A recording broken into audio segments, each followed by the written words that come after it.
What did you think he said? Because honestly, I'm not the greatest lip reader. I don't really have any clue. I'm big lip reader guy over here, and I can't tell if he says all your plays suck, man. If I had not had anybody give me a hint as to what he says ahead of time, all I would really feel comfortable about lip reading would be the word suck, man. Which I suck, man. Could he be saying that? Doesn't look like he says that. Could be saying that. The theory I got from a friend today on text message is, what do you think about going into that play? Because that's the pick that he throws to his former teammate. K1 tips it, gets picked by who I forget who even picked it, but he basically just, K1 might have been in a 49er uniform. He fucking threw it right to him. Is that play call was something Kyle specifically said, hit Debo coming across the middle? Like it was a collegiate level. This is the throw you make, like basically a predetermined. Jimmy drops back, throws, kind of plays the blame game. This play sucks, or your plays suck. Like, what the fuck are you telling me to do, Kyle? Like I was, because it was such a bad pass. Like, now the thing is, we've seen Jimmy make similar passes, so it's hard to just be like, well, he would never make that level pass. Like, he's not Brady or Rodgers, but his response feels a little bit like someone told him to throw it. Oh, right? Like it's going to be there. Just Debo be wide open. So-and-so. We've been watching K1 do this in practice for years. He always bites on the out route or whatever. I don't know, because Jimmy's reaction, that was a theory that I guess would have some potential validity. I do wonder if he'll get asked about it tomorrow, what he was saying. He'll definitely get asked about it tomorrow. I think here's what I would say is, like, so far not so far this year, watching that game, a lot of their plays weren't great. A lot of their plays didn't work. And afterwards, we spent time trying to assign blame to Jimmy or to Kyle or the offensive line. But the fact is that a lot of their shit didn't work, right? Like the famous Billy Bean quote, maybe my shit doesn't work in the playoffs. Their shit was not working against the Denver Broncos. That's true, Billy. For a variety of reasons. Well, Billy's stuff works for other teams, just not his team. True. For a variety of reasons, their shit wasn't working. So our plays being like, Kyle, your plays suck, or our plays being nothing is working, if that's what he said, he's not wrong, because a lot of their plays did not work when they had to work. And some of it was him. A lot of it was him. Here's the thing about that. You and I were talking about this before we hit record today. There could have been multiple other interceptions in that game. On the first drive, remember, Surtain. I always say it looks like Surtain, but I feel like Patrick Surtain. I've always said Surtain. I think it might be Surtain. I mean, his dad played in the league. He breaks up a pass to Ayuk that the ball's late, and Surtain, you could tell by his reaction. He's pretty good. He's pretty good, yeah. You could tell by his reaction, he just kind of had this, I'm close to picking a ball off today, and it was only the first drive. And then the next play, the DJ Jones deflection. If you watch that, I just went to that part of the game. You can see one of the DBs is coming across. If DJ Jones doesn't deflect the pass at the line of scrimmage early in the game, there might be an interception on that play too. So, the idea that like this was the only ball that was thrown in harm's way is not the case. A lot of his passes were in harm's way. Well, you can think a guy's really good at his job and he have an awful day, because there's no way around it. Kyle Shanahan was shit. Like, it was really bad. And I don't know if I'm saying this guy's name right. Ejiro Evero, the Broncos defensive coordinator, who was a UC Davis guy, defensive coordinator, he took Kyle's lunch.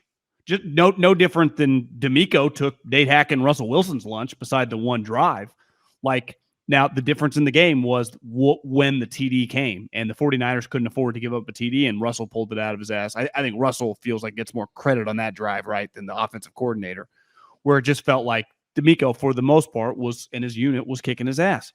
Well, beside the one drive that ended in a touchdown, Kyle got punked. Now, Jimmy was obviously playing terrible, but like we said right after the game, and I believe this still 48 hours. I mean, this is 48 hours later. I just think you got to have something to pull out of your sleeve in that.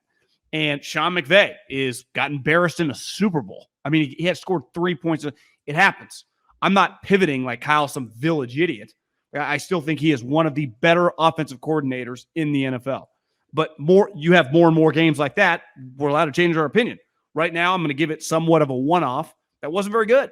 Like it was really, really embarrassing on a play-in, play-out basis, right? It wasn't even in the first game. Like there were a couple shots to be hit. Now you could argue there was the one shot with Debo and he didn't see him, right? When Debo was like got behind the two guys. I think there were 3 Debo plays. That play, but also one over the middle, he threw behind. One over the middle, and then the one down the sideline where Debo beats Josie Jewell and has to like turn around to catch the ball in his chest and fall down. But how often do the 49ers hit that in stride and take it to the house?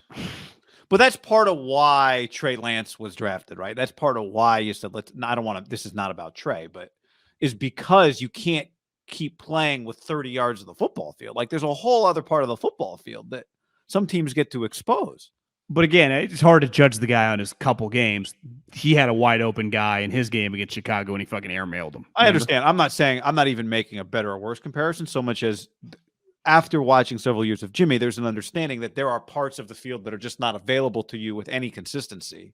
I guess my point is in the sport of football, you are allowed to be really good and have bad weeks, right? I mean, Andy Reid's been coaching for what, almost 2.5 decades, and he's had bad weeks every year over that time. Like it's part of the deal. Sometimes you get your lunch taken, and this is not a defensive Kyle because I just said what I thought of his effort on Sunday night. I do believe, and I actually feel very confident about this.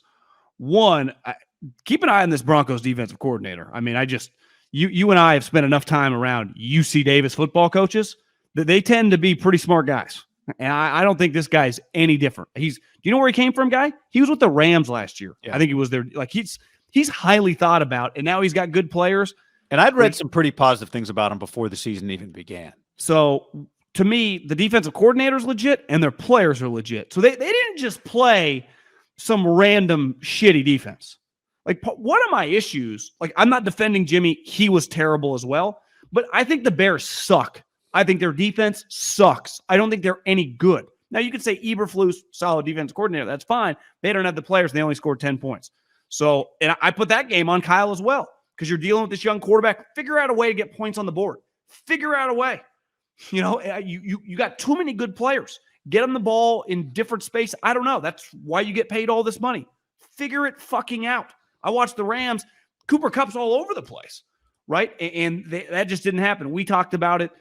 Was it Sunday night about like, you got to figure out like, you know, with Debo, it's not, I don't know. You can't just, that wide receiver screen that has hit before. I mean, it honestly saved their season. Remember last year against the Bears? I mean, they were going to lose that game, hits it, and then the rest is kind of history. When you're playing a defense with that much team speed, one of the reasons to me that always works, especially in college, is, you know, like when you're like teams like Oklahoma, like good teams with shitty defenses always get smoked on that play. DBs are way off. They don't have like that many physical tacklers. The guy catches it. One guy gets a block and he makes it 40, 50 yards. When you are playing Surtain and Simmons and then all their defensive linemen can run, that thing closes up like the green grass goes from green grass to like blue jerseys everywhere fast. You know, even if Jimmy had hit him in stride, Debo might have got depleted. Right? Those guys were all over his ass. What's going to happen this week? You think, you know, where if Jalen Ramsey's with Debo, like he'll be right up in there. So it's that play. I'm not like saying throw that play in the trash can, but I don't think you can just be like, that's outside, inside zone and wide receiver screen. Like, no, I think that's a little more trick play than it is just run it all the time as some core tenet of your offense. Yeah, I think part of the concern, and we can talk about Debo, but like, how are you going to get him the ball? How are you going to get guys consistently the ball if your pass protection is not going to be good? And if Garoppolo is, I was watching Cooper Rush, who you tried to tell us on Sunday night, pretty good. And I watched him swing the ball around on Monday Night Football. Is his talent any different in Dex, just from a throwing standpoint? You know, I don't think so. Watching one-offs, no, I do think. Like the great separator is playing. I'm not saying he's a better player. I'm talking about physical gifts. Talent. Yeah, about the same. But again, I mean, I would also add to that. Yeah, being a good I player is understand what you're 50 saying. starts. I'm just talking Yeah, physical attributes. Got it. Yeah, but I mean, Dak's thing is not great physical attributes necessarily, right? Although his physicality, his body, his mobility, but his arm talent, air quotes. Well, guy, I Googled their combine measurements. They're basically the same size. Dak was 228. He was 225. Dak's 6'2 and 3/4. This guy's 6'2 and a half. Fifth rounder, fourth rounder. Fourth rounder. Dak ran a 4.79. This guy ran a 4.92. So Dak's a little faster. I'm just telling you, their measurables and arm strength. I'm not talking the better player. I'm just saying measurables pretty similar. Yeah, interesting. I did watch that game. Now, Daniel Jones doesn't throw the ball down the field, but nobody makes you gasp like Garoppolo when the ball leaves the TV screen, right? When you don't quite know, where's that ball going? So their inconsistency, their inability to really feel like they're ever going to be in a consistent rhythm with their passing game, meaning they can throw the ball 7, 8, 9, 10 times over the course of a drive or two, and they're not going to pay the price for a mistake, is, I don't know if it's quite an Achilles heel of this team, but it is just something that has you walking a tightrope every single week. And luckily for them, their defense is fantastic. But, now you could argue Denver's defense will be one of the best defenses they play all year, that it may turn out that they are. Maybe they turn out to be the best defense they play all year. The Niners have had one of the easiest schedules in the league to this point. I mean, whatever you think of Denver, ultimately, Denver, Seattle, Chicago. Now somebody in the chat said Denver. Chicago's 2-1. I know, and Denver's a snapple, some red zone plays away from being 3-0. Chicago stinks. If this turns out to be not the third easiest schedule in the league, which it's rated currently, but a top 15 schedule, fine.